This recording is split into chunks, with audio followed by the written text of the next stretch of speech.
Shalom Israel, this is Brother Abadiah, and before I start, I want to give all praises to Yahweh, Ba'ashem Yahushai, Ba'ashem Rakah Kadash, double honors to all the elders and apostles in Israel who rule and teach well, to all the Akims and the Iwas and Bywers pushing this word in truth and sincerity, to the brothers and sisters in the truth.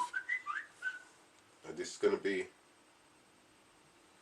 short video, but I want to start off with Hosea 5:15. It says, I will go and return to my place till they acknowledge their offense and seek my face. In their affliction they will seek me early. And when we read the scriptures, this is one thing our people have always been doing. Like the Most High would deliver us, we'll forget his grace and his deliverance and just go back to our wicked ways, and then cry unto the Lord. When he lays on that affliction, we cry unto him and he delivers us. And there's many scriptures like that in this in many incidences like that we can read in the scriptures. I just did a quick search. Not all of these are pertaining to what I'm talking about, but I'm just going to read a few of them. This is like Numbers 11 and 12. It says, and the people cried unto Moses, and when Moses prayed unto the Lord, the fire was quenched. We'll go down. We got Deuteronomy 26 and 7. And when we cried unto the Lord, God of our fathers, the Lord heard our voice and looked on our affliction and our labor and our oppression. And the Most High would deliver us out of that. You got Joshua 24 and 7. And when they cried unto the Lord, he put darkness between you and the Egyptians and brought the sea upon them and covered them. And your eyes have seen what I have done in Egypt, and ye dwelt in the wilderness a long season. Joshua 3 and 9. It says, and when the children of Israel cried unto the Lord raised up a deliverer of the children of Israel to the children. Let me read that again. And when the children of Israel cried unto the Lord raised up a deliverer to the children of Israel, who delivered them, even Othniel the son of Kenaz, Caleb's younger brother. And it goes on and goes on. And the point is, we don't want to be waiting till the Most High put affliction on us to turn to the Most High, because that time is running out. We know, when we read in scriptures, we read about the day of the Lord. That's going to be that final judgment. And a lot of our people is going to be waiting until that time to cry unto the Lord. And in that day, there's going to be no deliverance this time. It's going to be bare affliction and judgment. So whilst we still have breath in our bodies, we need to turn to the Lord now. Don't wait for him to lay on that affliction. Obviously, as we go through our daily lives, we come across issues, and we'll pray to the Lord to help us to to go through or get through those issues.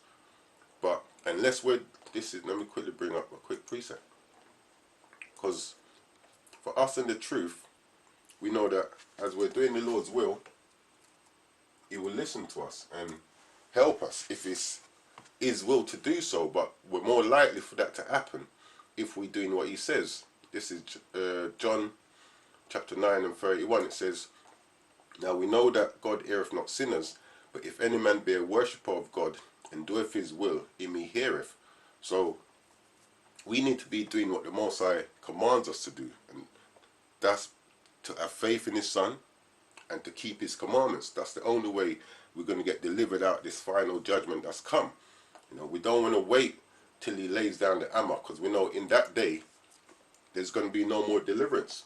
This is Isaiah 55 and 6. It says, seek ye the Lord while he may be found, call ye upon him while he is near. And right about now, this is the time when he's near. This is the time when we need to be seeking the Lord. We don't want to wait, like it says in Hosea 5:15, in their affliction they will seek me early. There's going to come a time where we won't be able to seek the Most High no more, because it's going to be straight judgment. So this is a time when we need to be seeking the Lord. Don't wait till he lays down that judgment in that day, because the affliction that we've been receiving now has been touching our bodies, our carnal bodies, our earthly bodies, I should say. But this is Matthew 10:28. It says, and fear not them which kill the body, but are not able to kill the soul, but rather fear him which is able to destroy both soul and body in hell. That final judgment that's coming, you know, when we speak about the day of the Lord, that's what's going to be touched. It's not just going to be our body, it's going to be our soul as well. And this is what we don't want, that ultimate judgment to hit. Because once the Most High touches your soul, that's it, it's a wrap. So, you know, it's just a quick video to say we need to be seeking the Lord now. You know, call upon him while he's near. Don't wait till we're in affliction to turn to the Most High, like we've always been doing in the past. You know, when he's been delivering us out of those affliction, if we had obeyed him once he delivered us, we wouldn't be in the situations we're in now. But he keeps delivering us over and over and over, and we just keep falling back into our old ways.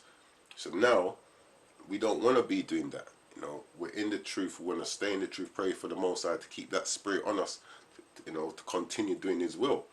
You know, we don't want to wait for affliction to turn to the Most High, because as the scriptures speak, there's many scriptures that speak about the day of the Lord, the day of the Lord, the day of the Lord. You know, it's darkness, it's this, it's that. We don't want that judgment in that time, because, you know, He won't be hearing us. You know, that's the final affliction He's going to throw down, where He's not going to just be touching our bodies like we've had in the past. He's going to be touching our soul. So with that, I'm going to close out. Give all praises to Yahweh, Ba'ashem Yahushai, Ba'ashem Rakakadash, Kwam Yashwala.